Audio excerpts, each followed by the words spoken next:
Hello, ladies and gentlemen, and welcome to Top Hat Chat Live with me, Street and Orb. Today on the channel, we're going to be going over some of the news that's happened this week. We decided to do a bit of a news roundup because I was working when the Nindies Direct happened, and you know we like to stream those live.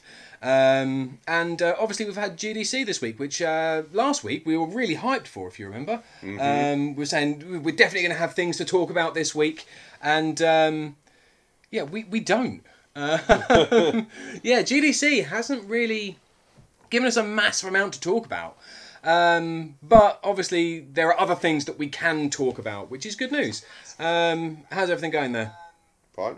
Yeah, good. So just getting up the chat on the second screen, which is a bit of a pain. So hello to the few people that have jumped in to see us.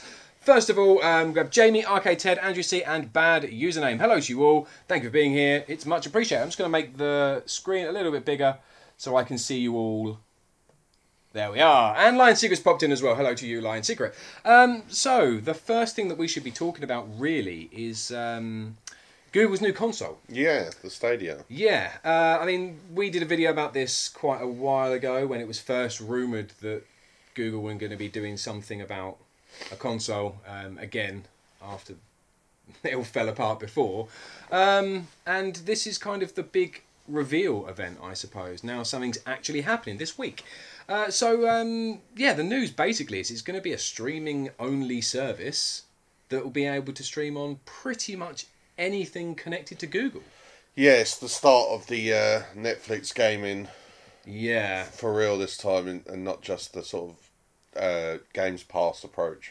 Yeah, which is very, very exciting. I mean, what they're saying is that they're going to be able to, you're going to be able to play 4K games in 60 frames per second on anything.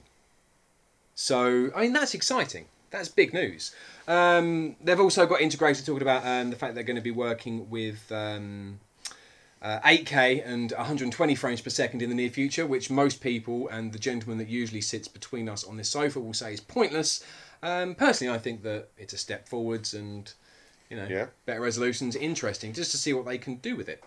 Yeah, I mean, I wouldn't listen too much to what Top Hat's got to say anyway, because this would be the man that probably derided HD, and when they suggested moving over to that from. Oh yeah, no, he was very angry. Yeah. So you know, his opinion is worthless. Yeah, and he spent £125 this week on something called a Playdia. A what? Ever heard of a Playdia? No. Yeah, we're not going to talk about it this week, but we will soon. So yeah, upcoming video on the Playdia, which is going to be coming. Sounds tremendous. Yeah, so the Stadia. Is there any other things that we can really talk about? I mean, they haven't decided about costings yet. The controller is probably going to be sitting around with the price point of the PlayStation 4 and the Xbox One, which is kind of 50 to 80 pounds or dollars, because they seem to be the same, which means that we pay more for everything. For the year? No, for the controller. For the pad. Yeah, but they haven't decided on whether they're going to go like a streaming service, like a what's called subscription service yet. I think the pad looks horrible. It does. Yeah, it looks cheap. It looks like in fact, no, it looks worse than the Ouya pad that's sitting to my left. That Ouya pad is awful. And I hate that Ouya pad, but it's like the same. Yeah. But even the Ouya has the decency to stick the left stick up to the top left, with the right stick down. Yeah. To the bottom right, like to the bottom left of the right hand side. So it's like a standard Xbox pad, whereas the Google one is. Yeah, it's does that PlayStation. PlayStation. Yeah. Makes your thumb sit wide and it's just not comfortable. No. Yeah. What else is there to be that Playdia? Oh, there was streamer integration as well, which you found quite interesting. Yeah. So basically, what they're saying is you can be watching someone on a Google Chrome browser through Google Chrome browser for Twitch, or I imagine they'll be saying for YouTube streams more likely. But then it should be that if you're watching your streamer, you can then jump into their stream, into the match. It's like matchmaking. Yeah. For the stream, so if they're playing a multiplayer game, it will funnel you towards that streamer who is playing at that point in time, so you can join in quickly. Yeah. I think that sounds cool. If you're a streamer that's big into your multiplayer games and things, and the ease of it's quite cool. It's got all the hallmarks though of just not working properly. Like that's how I feel about it. It's just got that potential for this sounds really good, but it's just not going to work properly. I just don't think it is. Yeah, it sounds nice, but again, it's what you said. Can they actually pull it off? I don't think so. Not when you've got like big base streamers, like big streamers as well, like Ninja and people like that pulling in hundreds of thousands, and they're playing games that are multiplayer games, and you're going to have thousands upon thousands of kids and people trying to jump in on these streams, and it's like I just don't think it's going to be able to handle it properly. The thing is, they have that already with the stream sniping. I don't know. I was literally about to say streamers moan already about stream sniping, and it's like this is way worse. This is setting up in the crosshairs before they hand you the gun sniping. Yeah, it's this is jump in sniping right here. Like it's going to be crazy. I don't know if it'll work. Yeah, but we'll see. But it's interesting to look at. The other integration that you've got is with YouTube. You can be watching somebody play a game on YouTube, and you should be able to then start streaming the same game that they're playing on your home console. So you can watch somebody play it, and if you like it, you can then play it yourself. Yeah, I like that idea. I think that's a really cool thing to push towards. Being able to watch a trailer for something, and then if it's available, just one click of a button, jumping straight into that game. You know, it removes all that time that you would have second guessing and wondering whether your bank account really can afford it or not, which is brilliant news for Google. Not so good for us. I think we'll love it at first, and then we'll start to realise, we're paying a lot more money now than we used to, because I don't even have to think about it. And you don't even really have to think about it already. But it'll be streaming though, won't it? Well, yeah, that's what I mean. It's even less thinking about it. So it'll be free? No, because they haven't said how they're going to do it. I refuse to believe every game is going to be available for the base cost. I just don't believe that cannot be. I don't see how that would be sustainable. Yeah, I was just being hyper optimistic, I think. I think it's good to be hyper optimistic, because I don't want to badmouth something that hasn't even come out yet. I don't know, and I'm not an expert. It's just how I've seen these things that kind of give this impression. It's like Amazon Prime. I think that's going to be the way that they're going to do it. It's going to be Amazon Prime style, where you have your base cost gets you X amount of games, play as much as you want, and it's going to be like, cool. But there's going to be a couple of games where they're going to just be like, yeah, I know we said that you could have all the games, but we didn't mean this one. This one you got to give us some extra cheddar for. And I think that's what Google are going to start to do with this. And I mean, don't get me wrong, this is all just speculation, but I just see that as they're going to be the way of they're making the bulk of their money. Yeah, it makes sense. It's kind of like reverse Game Pass. Maybe a majority will be free to play for a subscription. Although the subscription is going to have to be mightily expensive. Well, yeah, that's what I mean. So they're going to have to charge. Yeah, it's a shame. Have we got anything else to say about the Stadia? Not really. There's not a massive amount to say other than the controller looks a bit terrible. 4K/8K gaming. We didn't say about it being able to migrate your games across like your smartphone to a desktop PC, to a tablet, to the console. Pretty seamlessly, and they said, it's going to have all the capabilities of a high-end gaming rig, no matter what you're playing on. That sounds brilliant. It sounds brilliant. I have no idea how that is going to be even remotely possible at this point in time. Like I said, it sounds amazing, and I don't want to badmouth it again. It hasn't come out yet. I don't know. What they showed us looks really cool. Yeah. But I've used Chromebooks a lot. Now, if you're somewhere that's even remotely got an dodgy-ish internet connection, that was going to be my next point. They are just expensive bricks. Yeah. And they're cool machines, man. If you live in the city, or if you live in a big town with good connection, that's never really ever going to bottom out, you haven't got no problems. Yeah, but you've seen how terrible my internet connection is at my house. Yeah. Because of the amount of people and the amount of traffic in my house, it bottlenecks and just... Yeah. And that's not going to be good news for me. Yeah. The internet thing is going to be a pain. I mean, my internet at times struggles streaming out 720. So, trying to stream in 4K, I don't think it's going to be too happy. Yeah, it's going to be bad. Leader X says 25 megabyte speed need for Stadia. That's ridiculous. See, I've just about got that. Most places should just about have that now. but that's not the case. But is that going to hog everything? Is that just literally going to like rinse your entire? Well, it's probably going to use up all your bandwidth. Yeah, and you don't want to be, say you're sharing a place with your rents or something, and they're going to be watching Netflix in one room, and your little brother's going to be watching YouTube in the other room, and then you're going to be wanting to play your Stadia. Well, you can forget about that if you've only got 26, 27 MB for download speed. Yeah. Because it's just going to be hogged. Yeah. So it's the future, but whether the infrastructure's in place for us to deal with the future, I don't think so. Not right now. Okay. Right. So next on the list that we need to talk about, we have Stranger Things: The Game. See, this was something that was released. Was it spoken about at GDC? Yes, it was spoken about at GDC. We don't know too much about it. I do have the trailer if we want to bring it up for the guys to watch, and then we can just sort of jump in on this with everyone else. Do you think we need to? We can maybe show a couple of screenshots and just a little bit of the trailer, not a massive amount. Do you want to find a bit while we talk about it? Basically, the idea is that Stranger Things... 40 seconds long. Okay. Yeah, we can do this. Yeah. It's 40 seconds We'll do this. Right. Yeah, right, we'll bring that up. Orb, watch your head. There we go. We'll put it about there. That'll be fine. So, yeah, you can play that now. That's fine. So this is Stranger Things 3, the game. Yeah. So we'll show you a bit of this.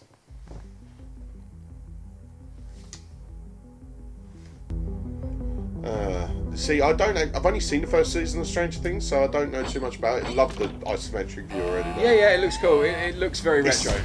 It's that retro send-up visual style again.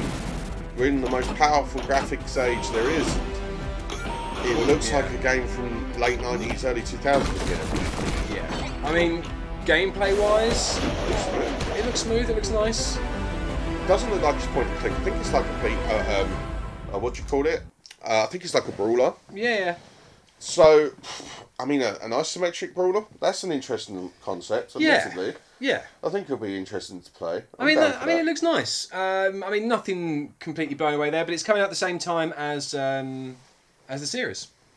Yeah. Released same time, so you can sit at home and watch Stranger Things and then play Stranger Things at the same time, where your attention will be on neither the game nor the series, and you'll probably waste an hour of your life. Yeah. I think it's going to be hard to cold jump into Stranger Things 3. But that's the sort of game that I think I'd enjoy. Yeah, I think I've got the potential to enjoy it. For a while. I need to watch seasons 1 and 2 again. For a while. Right, next on the list is... Did we do Cuphead yet? No, we haven't got there yet. We'll get there. But next is the Oculus Rift S. Yeah.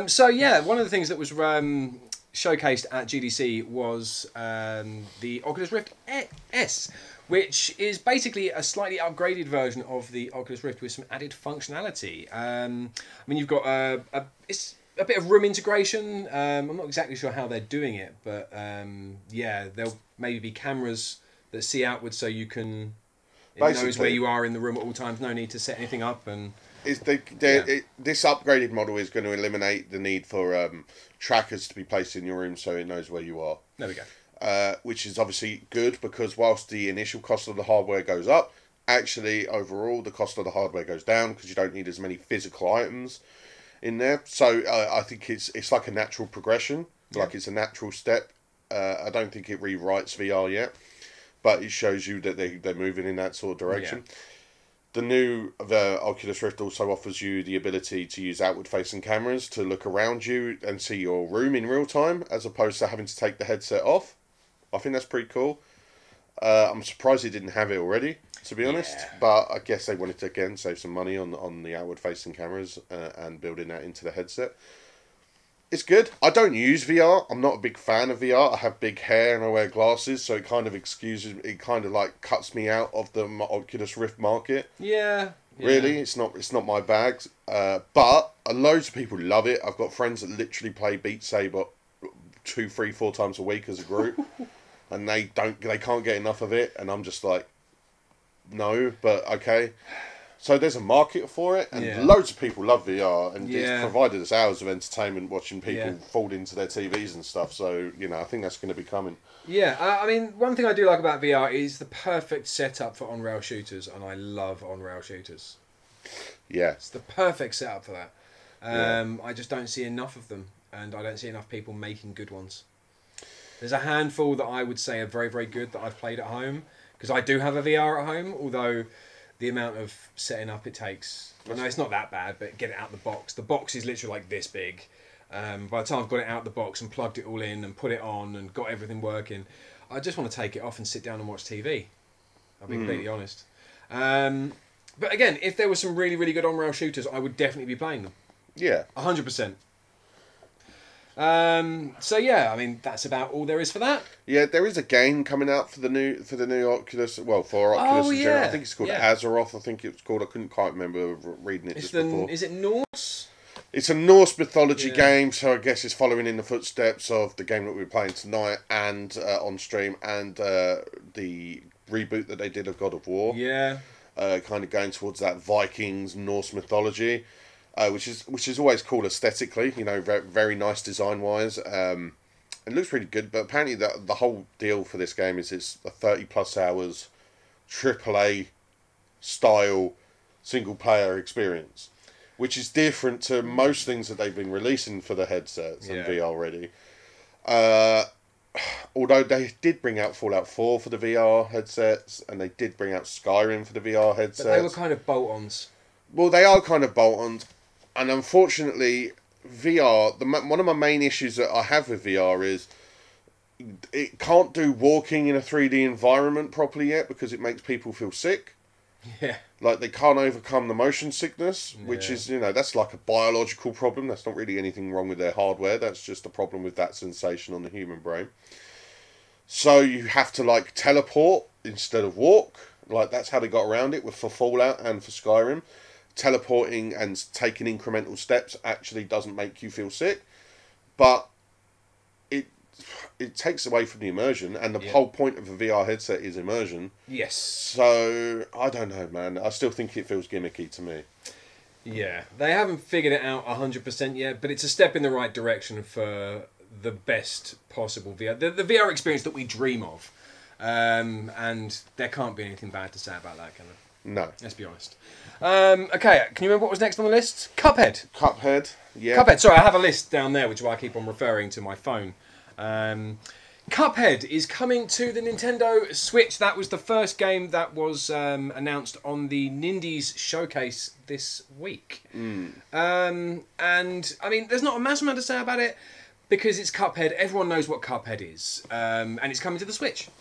Perfect home for such a game, mainly because it's ridiculously hard, and it's the sort of game that you play for a little while. I don't know whether you found this as well. You play for a little while, and it gets really, really hard, and you get stuck, and you literally just go, ugh!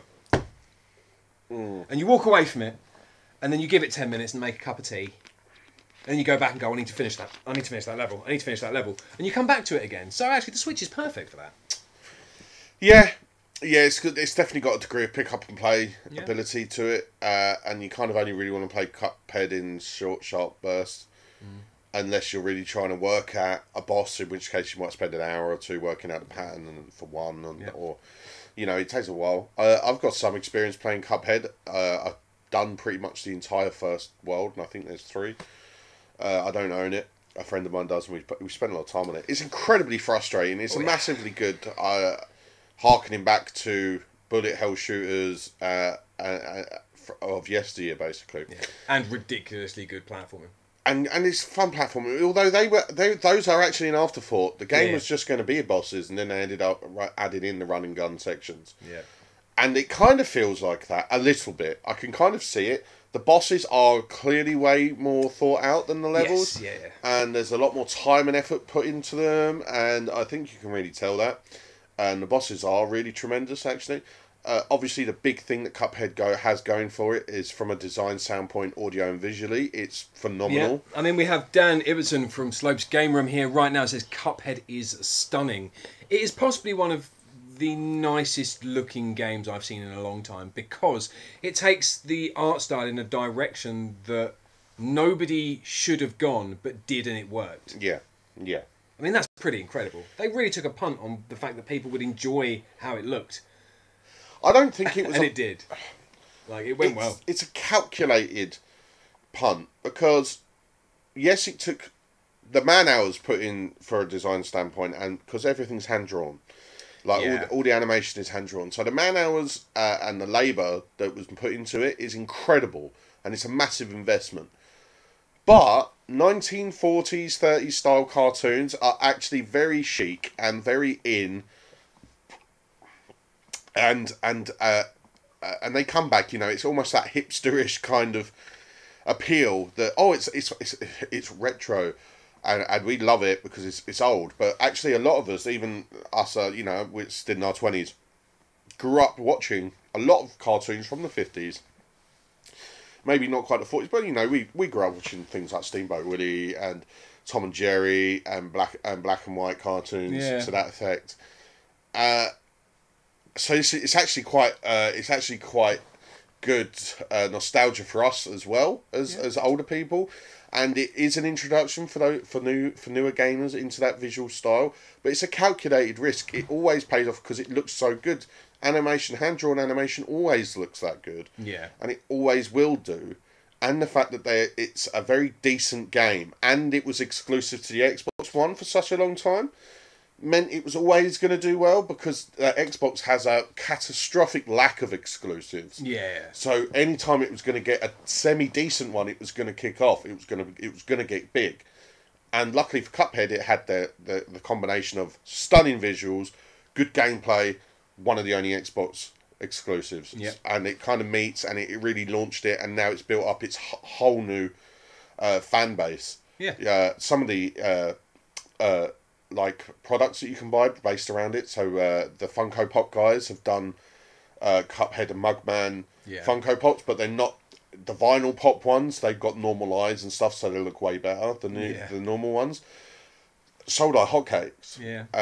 Most of the merchandise surrounding the game was sold like hotcakes. So I can totally see why Nintendo have come on board and brought it along with them. And I think it's another precursor of that Microsoft-Nintendo working relationship that we explored a couple of months ago on this channel. I think it's the start. It's the start of that, and also along board with that is this will be unlocking Xbox achievements for you. Yeah, which is big. Switch. This is big news, because again we've done videos previous about the fact that Xbox are going to be working a lot closer with Nintendo, Xbox Live on the Switch and stuff like this, and your achievements will be unlockable. So you can unlock your Xbox achievements, or on the Switch, which is great. I mean, is that the first step towards a proper working relationship? I think so. Well, I mean, potentially. Yeah. I think that's probably maybe the first step, other than Minecraft, but that was more of a Minecraft integration rather than a Xbox and Switch working together. But yeah, hand in hand, I suppose. And the last bit of news, when we're talking about indie games on the Switch, which, I mean, they're indie games, so most of the time you haven't really heard of anything. There was a Blaster Master sequel. There was a game based around dog sledding, which looked meh. The Iditarod 2000, 2020. Yeah, it didn't. Basically, as soon as they said it's a game based on dog sledding, I turned off. So yeah, but the big game, other than Cuphead, that was announced at this little Nintendo Direct that happened during the week, was Cadence of Hyrule. Yep. I mean, that's pretty big. It's essentially Crypt of the Next. Yeah, we've got a trailer. We've got the trailer. If you've got the trailer up, we'll get the trailer sorted, and you can watch it with us. Right, yep, play. Right, there we are. Finally, I'm almost out of this crypt. Visually, it looks very good.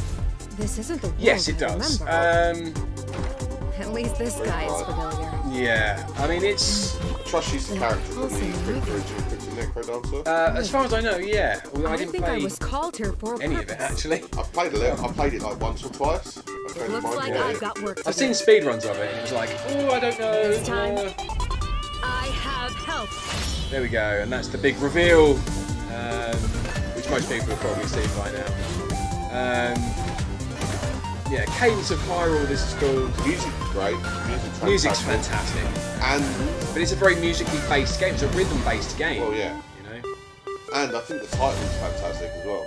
Cadence of Hyrule. I think that's a really good. Yeah, I got no issue with that at all. Really good. So yeah, we'll move that from there so we can see it. I mean, I think that looks really, really nice. It's an indie game that uses Link and Zelda. Crypt of the Nectar Dancer was... It's a very popular game. Very popular, yeah. So there's no reason why this won't be popular. And the art style potentially better I think it's probably than a step the up. last Zelda game that's been rumoured for release. Is it? No, not rumoured. That was announced. What was it Well, called? the It was remake of Link's Awakening. Yeah, that's it. I don't think better is the right word for it. I think it's more conventional. I think the remake of Link's Awakening is trying something different. I didn't like it. I mean, that's fine, but then I remember the public opinion about the original art style for... The original public opinion, sorry, about the art style for Wind Waker.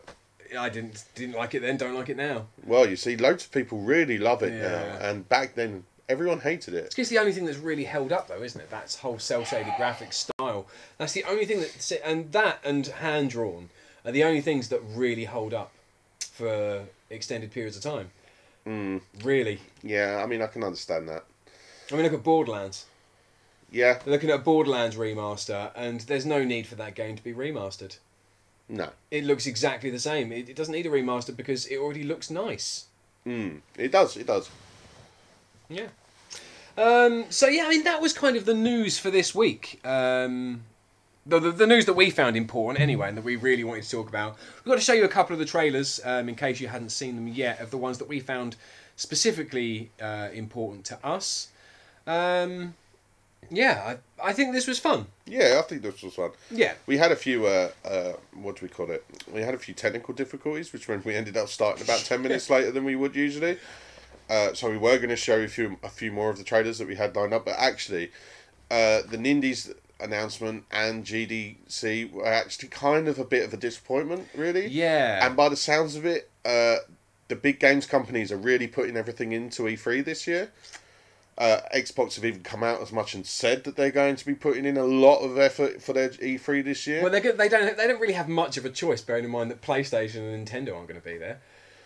Have they announced that they're not going to be there? Well, Nintendo, I think, only do directs now, pretty much. Yeah. And I'm pretty sure Sony said they were going to pull out. Well, Sony are going to do their own. They said that was their last one last year, I'm pretty sure. Well, Sony have come out and said that they're doing their own direct, right? So they're doing directs now. Which is actually Monday. Yeah, for anyone that doesn't know, there is a Sony Direct style stream on Monday. Unfortunately, I'm working a night shift, so it won't be something that we will stream together, which is a bit of a shame. But we might do one on Tuesday and just have a little look over it and see what it... Yeah, we'll figure it out anyway. What's on tonight's stream? Yes, so right now we are moving over to twitch.tv/Top Hat Chat, where we are going to be playing Skyrim, actually. Yeah, Elder Scrolls 5 Skyrim. It was a toss-up in the end. We kind of had a bit of a Bethesda discussion. Yeah. We were considering Fallout 3, Fallout 4. We haven't got New Vegas. That's my favourite out of I could have got that, but yeah. And then we had Oblivion as well, which the Evil Yeti was actually going to leave his job for 5 minutes to go and get me to bring to the stream tonight. Because he had it in his loft. But I was like, no, don't. Yeah, don't go that far out. Get yourself sacked so you can get me in game. Yeah. And Skyrim, and we were also discussing the possibility of LA Noire as well. Yeah. Because we know Rich sadly isn't going to be joining us this evening. He might pop in later. But he's got some things he needs to deal with. Yeah. So we were thinking we might go for something a bit new.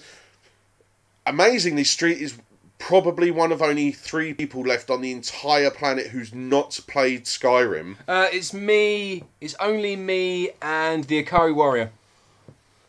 Which is bizarre. I've never encountered someone who's never played Skyrim. So we're going to see. We're going to have a little look at that. Yeah. LA Noire was a close second, but that is on the back burner for another day. I think we are definitely going to do. So we're going to play the game. We're going to play the game Skyrim, and we're going to be playing an internal game. Of whether we see who makes the list tonight. Yes. Remember, there is a list. If you don't know anything about this list, then come over, find us at twitch.tv/Top Hat Chat, and you'll find out more about the list.